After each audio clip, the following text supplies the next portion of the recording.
Le Luxembourg au centre d'un scandale sur un vaste système d'évasion fiscale. Selon une enquête de plusieurs médias internationaux, le pays aurait passé des accords fiscaux secrets avec 340 multinationales, dont Apple, Amazon, Ikea, Pepsi ou encore AXA, entre 2002 et 2010. La Commission européenne, présidée par l'ancien Premier ministre luxembourgeois Jean-Claude Juncker, se dit prête à sanctionner s'il y a lieu le Grand-Duché, qui affirme de son côté être en conformité avec les lois internationales.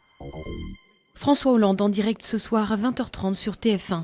Le président entend annoncer de nouveaux chantiers pour tenter de rebondir. Alors qu'arrivé pile à mi-mandat, il est confronté à une impopularité record sous la Ve République.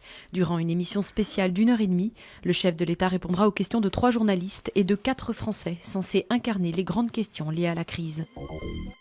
Des pauvres, de plus en plus pauvres, mais de moins en moins visibles. C'est le sombre constat du rapport annuel du Secours catholique publié aujourd'hui. L'association a apporté en 2013 une aide à près d'1,5 million de personnes. Elle dit rencontrer davantage de bénéficiaires avec un revenu en baisse, seulement 515 € par mois en moyenne. Le Secours catholique attire l'attention sur les seniors précaires et les hommes seuls, confrontés à un isolement croissant. Des milliers de Mexicains sont à nouveau descendus dans les rues de la capitale pour exiger que les 43 étudiants disparus dans le sud du pays soient retrouvés. Après un mois de cavale, l'ancien maire de la ville d'Iguala et son épouse, présumés instigateurs de l'enlèvement, ont été arrêtés mardi. La baie de Rio frappée par un mal mystérieux, les poissons y meurent par milliers, une véritable hécatombe jamais vue dans ce site naturel à la triste réputation de poubelle maritime.